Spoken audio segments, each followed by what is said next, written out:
Allô? Oui, oui, oui. Oui, Monsieur Boubacar. Boubacar, j'ai quand même quelques deux, trois questions en réalité. Oui, bien sûr.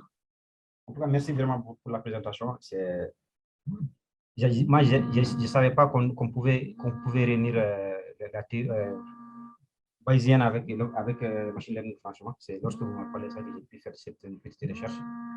OK. Oui, oui. Alors, j'ai surtout la partie question, la partie optimisation. Oui, Donc, je voulais juste poser une question sur ça. oui. Maintenant, je me demande bien, est-ce que c'est une méthode exacte ou bien, parce qu'on sait qu'en optimisation, il y a des méthodes exactes, il y a des méthodes approchées et tout ça. Non, non, c'est une méthode bayésienne. Qualifier Quand on ça dit méthode bayésienne, c'est une méthode probabiliste. probabiliste. Oui, probabiliste. Et qu'est-ce qu'elle fait? D'ailleurs, et c'est une méthode où on va mettre des hypothèses. Parce Oui, oui. que, d'accord, on veut construire des courbes avec de l'incertitude dans ces courbes. Et ce n'est Oui. pas évident. On va faire des choix. On va dire, voilà, on va supposer que quand deux points sont proches, c'est qu'ils sont corrélés, plus ou moins. Et on va définir Ok, un peu ok. ça. D'accord. Il y a des, mais c'est probabiliste. Et c'est pas exact. Non, pas Donc, du ça, tout. pas être exact, Ce n'est ni ok. exact, ni analytique, ni comme les méthodes numériques que l'on utilise souvent, la méthode Gradient.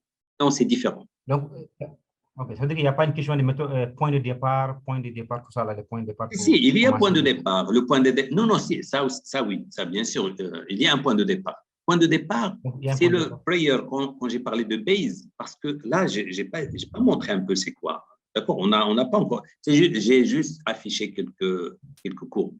Mais qu'est-ce qu'on va faire? On va s'appuyer Ok, sur d'accord. base. Et, Ok, et puis, on va dire, ça, c'est notre distribution a priori. Parce que quand on a une courbe comme ça, c'est une distribution continue, ok, ok. une courbe. Il distribue les probabilités sur un certain nombre de points. Et nous voulons donc approcher une distribution exacte à partir D'accord, d'une ok. distribution a priori. Donc, au début, le point initial, c'est une courbe, par exemple, constante. Parce qu'il faut commencer par quelque chose avant de faire la première mesure. Donc, qu'est-ce qu'on va dire? On va D'accord. dire que la courbe que nous cherchons, que la fonction que nous cherchons, c'est quoi la fonction ici? Est-ce que quelqu'un peut me dire c'est quoi la fonction? Qu'est-ce que nous cherchons? Qu'est-ce que j'ai dessiné ici? Cette courbe, c'est quoi? Cette courbe, c'est, par exemple, on va dire le nombre de couches, c'est entre 0 et 100. D'accord? Entre 0 et 100.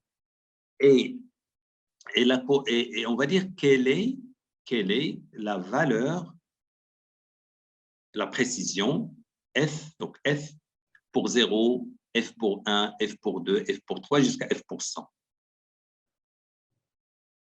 Ok. Et, d'accord, c'est ça un peu la question de départ.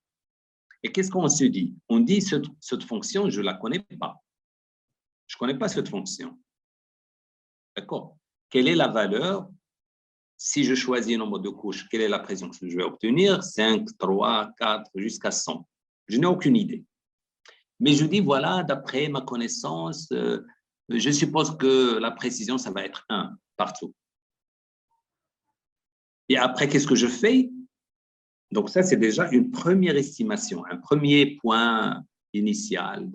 Mais là, ce n'est pas un point. Tu ne fais pas une optimisation sur un point. Tu fais l'optimisation sur toute une droite, toute la fonction. C'est-à-dire sur une infinité de points à la fois. Il y a des… D'accord. En optimisation standard, qu'est-ce qu'on fait? On a un point, on prend un point, on dit, tiens, l'optimum, il est là. Et puis, on calcule le gradient. Puis, on se dirige vers le sens opposé au gradient, donc dans la descente du gradient, le sens de la descente du gradient. Et puis, on a un deuxième point. Et puis, on se déplace, etc. Là, c'est différent. Là, qu'est-ce qu'on fait? On dit que la fonction elle-même, toute la fonction, c'est ça. On ne commence pas par un point, on commence par toute la fonction. Toute la fonction, ok. D'accord, je vois. Et si la fonction, c'est ça, alors on cherche le maximum. Mais qu'est-ce que pas la vraie, c'est pas vrai. Et donc je dis, c'est ça la fonction, et mon incertitude par rapport à la fonction, c'est ça.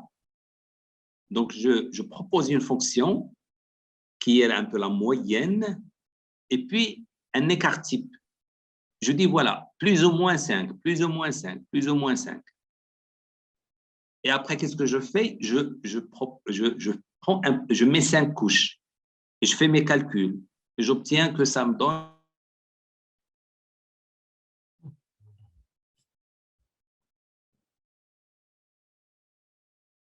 Ah, c'est moi, le jeu n'est pas bon. Par exemple, la précision 0. Donc, ça va faire un peu ce qui est là. Regardez, ça va éliminer les erreurs.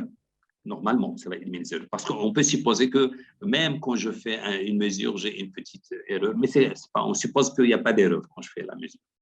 Donc, j'ai plus d'erreur ici. Et quand j'ai plus d'erreur ici, la forme de toute la courbe va changer. Quand je fais une évaluation, la forme de toute la courbe qui me donne pour chaque nombre de couches la précision que je vais obtenir, toute la courbe va changer. On va voir comment la prochaine fois. Et donc, quand elle va changer, avec les erreurs aussi qui vont changer, le maximum va changer. Il va se déplacer. Comme ici, le maximum, il était un peu ici. Et maintenant, quand je fais ces deux, regardez, quand j'ai ces 2 points, le maximum, il est où? Il est là, regardez. C'est là où j'ai le maximum. Donc, je prends la courbe qui est là en bas, la courbe verte. Elle dessine le maximum, mais je peux le voir ici visuellement. J'ai ici le maximum, j'ai ici un peu le maximum, j'ai ici, là, j'ai le maximum. Donc, le maximum, il est là, un peu, il est marqué ici. Donc, qu'est-ce que je fais? Je dis, c'est ce point que je vais calculer la prochaine fois. Parce qu'il a plus de chances d'être aussi le maximum de la vraie courbe que je cherche, que je n'ai pas. Quand je le calcule, j'ai encore la valeur, ça va changer aussi toute la courbe et ainsi de suite. Je dois explorer les autres domaines. Donc, il y a l'acquisition et l'exploration. Donc, j'exploite ce que j'ai calculé et puis, parce que je cherche un optimum global, je dois aller voir dans des endroits où je n'étais pas avant. Mais quel endroit? Les endroits où je n'étais pas avant, mais qui réalisent aussi le maximum d'après ce que j'ai comme information et toujours en s'appuyant sur Bayes. C'est Bayes qui me permet d'avoir quelque chose de postérieur à partir de ce que j'avais avant, prior, d'accord, distribution. Mais ça, en particulier, on va le voir la prochaine fois. Je n'ai pas voulu, parce que ce n'est que le début, ça va prendre beaucoup de temps. Mais j'ai bien aimé aussi présenter un peu les motivations et les applications. D'accord. Merci beaucoup. Merci beaucoup pour la merci Boubacar. À la prochaine fois. J'ai peut-être une question. Je commence tout d'abord par vous remercier pour votre présentation très détaillée et pour les efforts fournis. Je suis doctorante en intelligence artificielle appliquée au marketing et la méthode bayésienne comme concept ressort souvent dans mes recherches, mais je ne suis pas dans ce niveau de technicité et de détail. Mais d'après ce que je cherche aussi, moi, dans mes lectures, les approches bayésiennes, ils sont en train de devenir vraiment centrales dans tout le machine learning. D'accord, dans tout le machine learning. C'est quelque chose de vraiment… Les gens ont intérêt à aller voir. D'ailleurs, pour beaucoup, c'est la manière de raisonner. D'accord. Pour raisonner, on part de quelque chose et on améliore notre connaissance en fonction des data. C'est en gros ça on propose un modèle et puis on fait des sorties comme en machine learning. Nous avons des sorties, on dit, ah tiens, est-ce que le modèle qu'on a eu au début est vraiment… parce que ça ne correspond pas, on ne s'attendait pas à ces sorties. Et on corrige un peu, on corrige le modèle et on refait la même chose, un nouveau exemple, etc. Mais l'optimisation bayésienne, c'est la même chose, mais en cherchant le maximum ou le minimum. Ça dépend du problème. Minimiser l'erreur ou maximiser la précision. Donc je cherche le maximum ou le minimum. Et c'est intéressant parce que un peu les approches bayésiennes, c'est un peu partout. Bon, quand on veut extraire les thèmes à partir d'un texte, quand on veut faire des prédictions. Partout, à chaque fois, il y a, dans tout le reasoning, il y a le Bayes. Et surtout les approches probabilistes d'une manière générale. Pas seulement Bayes, mais les approches probabilistes, aujourd'hui, dans le machine learning, ils sont prépondérantes. Oui, il y a une question. Dembélé, c'est ça? Vous avez une question, peut-être? Bonsoir tout le monde. Bonsoir. Ouais, je suis Dembélé Adama. Je suis en train de faire un master en data science. Et je vous ai connu à travers M. Boubacar Diallo. Oui, Boubacar, oui. J'aimerais poser une question par rapport. Vous avez expliqué qu'au niveau d'observation, au maximum, comment dirais-je, à l'utilisation locale, comme par exemple, lorsque nous sommes à l'acquisition minimale, on a l'erreur qui s'annule. Ok, j'aimerais savoir pour l'acquisition maximale, lorsque nous sommes à ce point, quel serait le comportement de la fonction objective? Objective, oui. Oui, là, on a mis une hypothèse. On s'est dit que si j'ai xi, je peux calculer f de x. Par exemple, si j'ai 7, je peux entraîner le réseau avec 5 couches et puis calculer la précision à la fin, d'accord, avec le test training set ou pour valider. Et puis, je dis, tiens, c'est ça le… Donc, si vous me donnez x, n plus 1, je peux calculer cette valeur. Et après, je vérifie est-ce que c'était vraiment le maximum ou pas. J'essaie de l'exploiter. Mais ça, comme j'ai dit, je vais le détailler la prochaine fois. Parce qu'il y a beaucoup de choses derrière que je n'ai pas dit. Comment on va construire cette fonction et puis comment on va construire les erreurs. J'ai dit seulement le principe. On suppose que… on dit qu'on utilise un peu le crigeage. C'est-à-dire que, c'est-à-dire que les points ne sont pas indépendants. Si je prends 2 points l'un proche de l'autre, c'est qu'ils sont corrélés. Et donc déjà, si des points sont proches, l'erreur autour de ces 2 points est minimale. Regardez ici, comme nous avons les 2 points qui sont proches, l'erreur est pratiquement, elle s'annule. Donc, il n'y a plus d'erreur. Mais là, nous avons beaucoup plus d'incertitudes ici. Je ne sais pas si vous voyez la souris quand je la bouge. Donc là, il y a une plus d'erreur. Donc, on doit explorer ici, parce qu'on n'a pas pris beaucoup de points. Et comme nous avons, puisqu'on garde en mémoire les points que nous avons calculés, donc on sait là où on n'a pas exploré. Et puis, on sait aussi, d'après la courbe, parce qu'il va se déformer à chaque fois, et puis l'écart, il va aussi… l'écart, c'est-à-dire l'incertitude. L'incertitude ici est réduite, mais ici, elle est encore grande. Elle est importante. Mais, et la courbe, elle est comme ça. Donc, supposons que la courbe monte et puis l'incertitude augmente. Donc, le maximum, il sera là. Donc, la forme de la courbe change et l'incertitude autour des points où je n'ai pas fait de mesure est plus importante. Et donc, normalement, où est-ce qu'il faut explorer? Il faut explorer là où la courbe monte et en même temps, je n'ai pas beaucoup exploré. Je n'ai pas beaucoup de points. Mais comme j'ai dit, là, on va utiliser… Donc, il faudrait qu'on trouve… on trouve une fonction, un cas de x1, x2, tel que si 2 points sont l'un à côté de l'autre, ça donne 0 ou quelque chose, mais comme c'est plus grand que… ou qui mesure la similitude entre 2 points, ou l'écart entre 2 points. Donc, il faudrait qu'on développe un peu ces notions. Ça va être la prochaine fois. Mais ici, ce qui est intéressant, ce que vous devez comprendre, c'est que nous avons une incertitude sur la courbe que nous obtenons et nous avons une moyenne. Donc, la courbe, c'est la moyenne et l'incertitude, c'est plus ou moins sigma. Et il y a plusieurs techniques pour construire la moyenne et l'incertitude. Il n'y a pas une seule technique. Et puis, ils sont un peu critiqués, donc on verra. on va dire, voilà, il y a ce moyen, il y a d'autres moyens, et puis on peut critiquer. Mais là, c'est une optimisation globale. Ce n'est pas une optimisation locale. D'accord? On ne passe pas d'un point à un point qui est à côté. Ce n'est pas la descente du gradient, par exemple, où on descend d'accord, d'un point à un autre. Là, à chaque fois, on considère toute la courbe. On exploite les informations qu'on a entre les mains, ça nous donne des informations, et puis on explore là où on n'a pas suffisamment de points, parce qu'on cherche à trouver le minimum global. Ce qui n'est pas toujours, donc ça dépend des techniques qu'on va utiliser. Comme j'ai dit, il y a plusieurs techniques.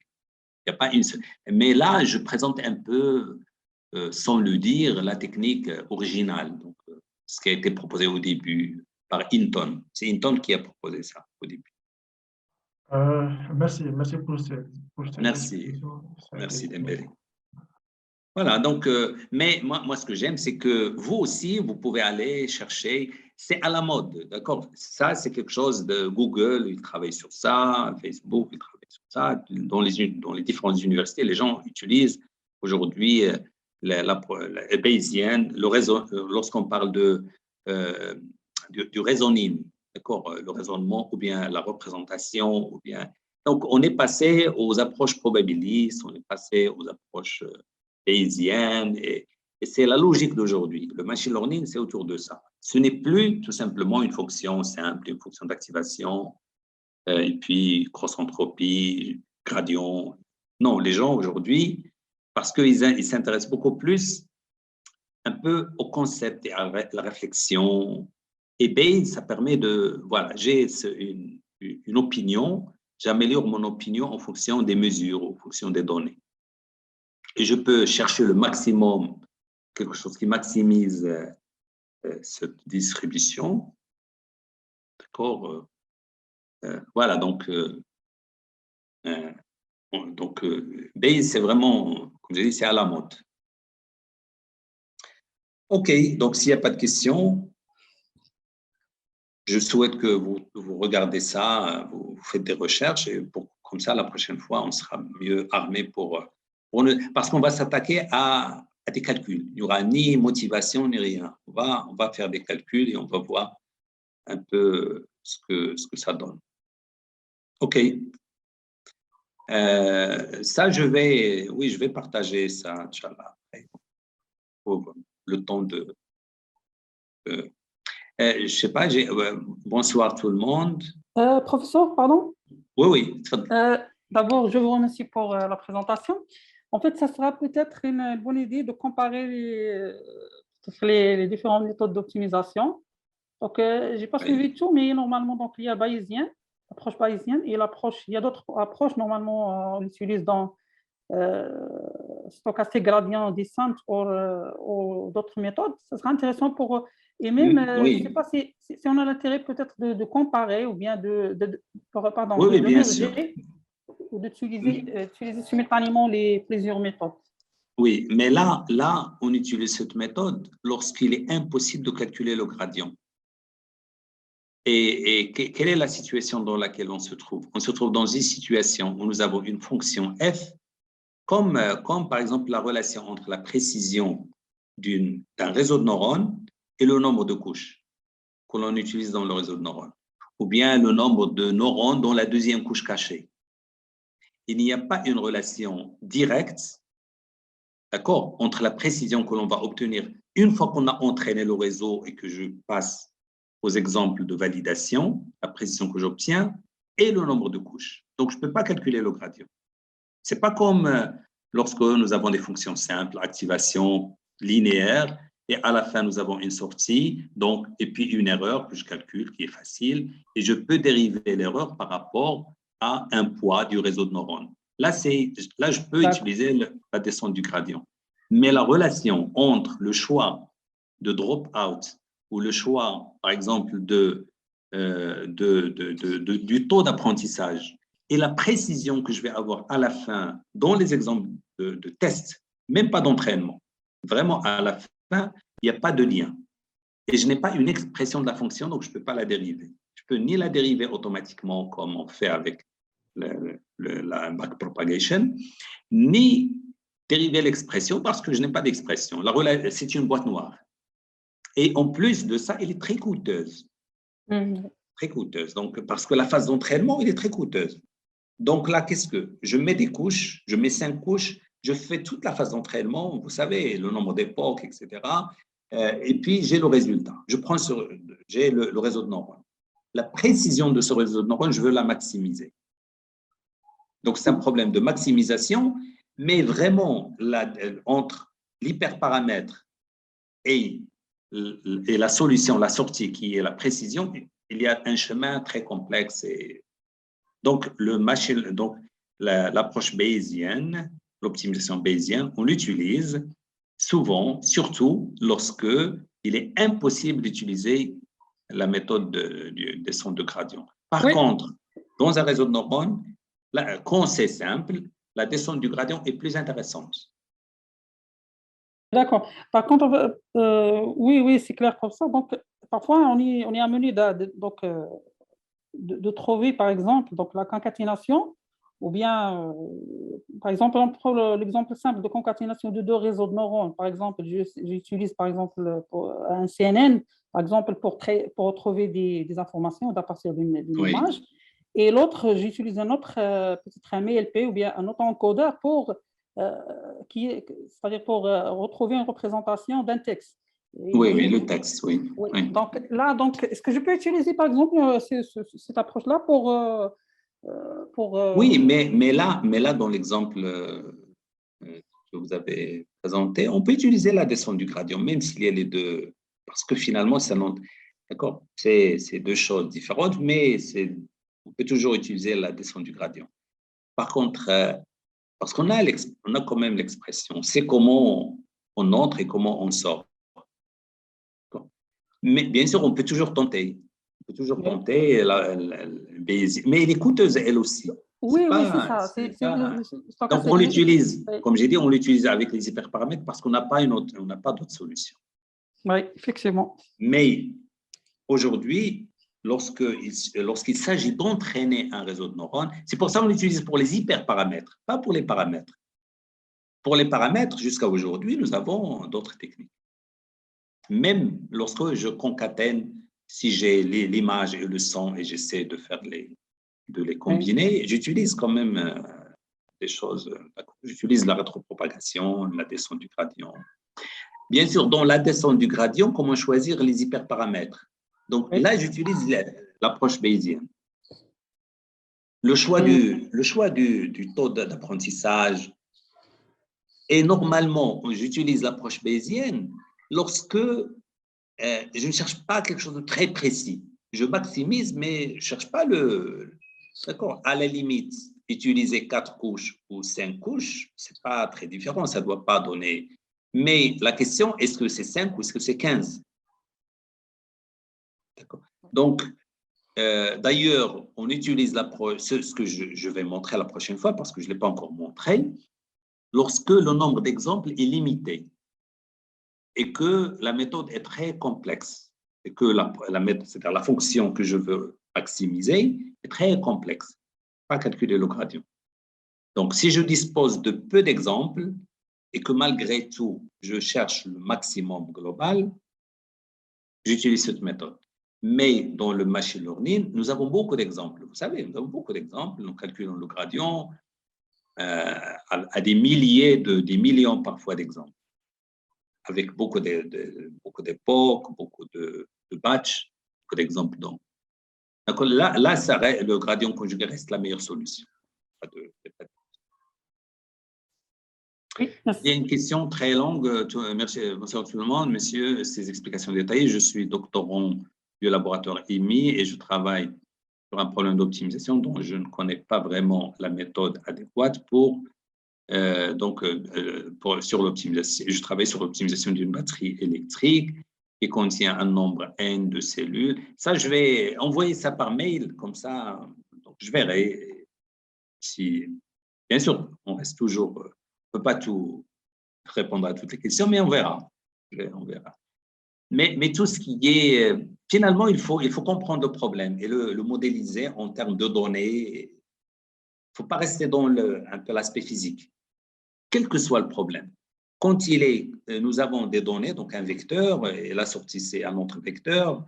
Donc, quand je l'approche de cette manière, j'oublie un peu la réalité physique et à ce moment-là, je dirais ça, c'est un problème de classification, c'est un problème de régression.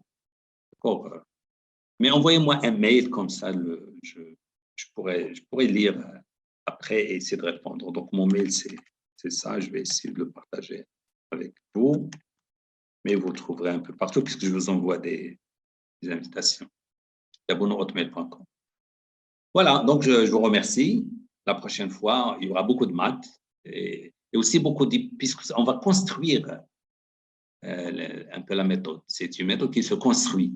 Comme j'ai dit, en se disant que si les points sont proches, alors ils devraient être corrélés. Donc, on verra ça la prochaine fois. Et comment donc exprimer cette corrélation. OK, donc à la prochaine. Et on utilise un peu ce qu'on appelle peut-être la régression gaussienne. OK, donc la prochaine fois.